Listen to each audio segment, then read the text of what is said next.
Imagine this. You're at an antique shop browsing through dusty relics of the past when something catches your eye. A painting. Its colors are vivid, almost alive, and the eyes of the subject seem to follow you wherever you move. You feel an inexplicable pull, a strange connection. You buy it, take it home, and hang it on your wall. But little do you know, this painting has a dark secret, a curse, and once it enters your life, there's no escape. This is the terrifying tale of the cursed painting that drove its owners to madness. Before we begin, make sure you're sitting comfortably, because by the end of this story, you might never look at art the same way again. And if you're brave enough to dive deeper into the unknown, stick around until the end for a chilling recommendation that will leave you questioning the walls around you. It all began in the fall of 1987, in a small, forgotten town nestled deep in the woods. Sarah Mitchell, a young artist with a passion for the macabre, was rummaging through an antique shop when she stumbled upon a painting unlike anything she'd ever seen. The frame was ornate, carved with intricate patterns that seemed to twist and writhe under the flickering light of the shop's single bulb. But it was the painting itself that held her captive. The woman in the painting was beautiful, yet there was something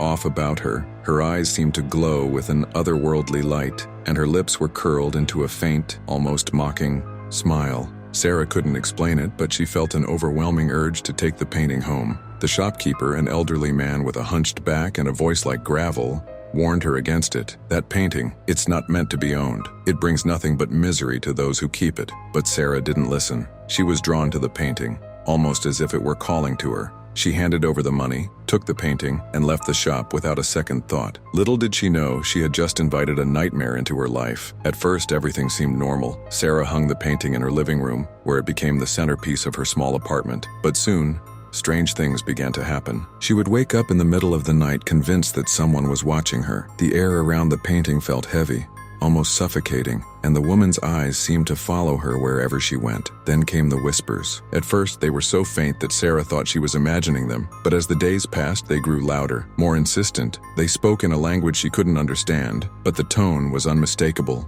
It was filled with malice. "Who are you? What do you want from me?" But the painting didn't answer. Instead, it seemed to feed on her fear. The woman's smile grew wider, her eyes brighter, and then the nightmares began. Every night, Sarah was plagued by horrific dreams. She would find herself trapped in a dark, endless forest, the woman from the painting standing just out of reach, her laughter echoing through the trees.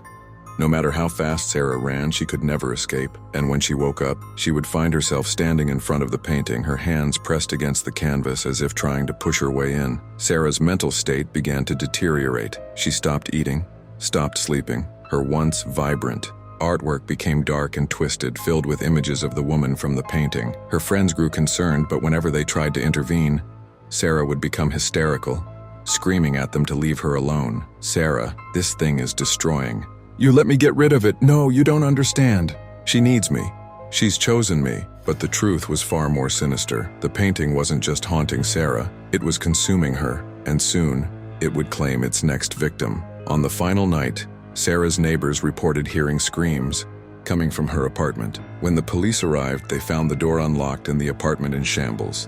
But there was no sign of Sarah. The only thing left behind was the painting hanging perfectly straight on the wall, the woman's smile wider than ever. Sarah was never seen again. Some say she disappeared into the painting, becoming a part of its cursed legacy. Others believe she was driven to madness and took her own life. But one thing is certain, the painting was far from finished. Over the years, the painting passed from one owner to the next, each meeting a fate worse than the last. A wealthy businessman who threw himself from his penthouse balcony, a young couple who vanished without a trace, an art collector who was found dead in his study, his face frozen in a mask of terror. The painting's curse was relentless, and it showed no signs of stopping. But the most chilling part of this story, the painting is still out there, somewhere, waiting for its next victim. And if you ever come across it, run. Run as fast as you can, because once it has its eyes on you, there's no escape. Thank you for joining me on this terrifying journey into the unknown. If you enjoyed this story, make sure to check out my next video, The Whispering Walls, a chilling horror story that will haunt you. Trust me, you won't want to miss it. And don't forget to like, comment, and subscribe for more spine-tingling tales. Until next time, stay safe and remember, some curses are better left unbroken.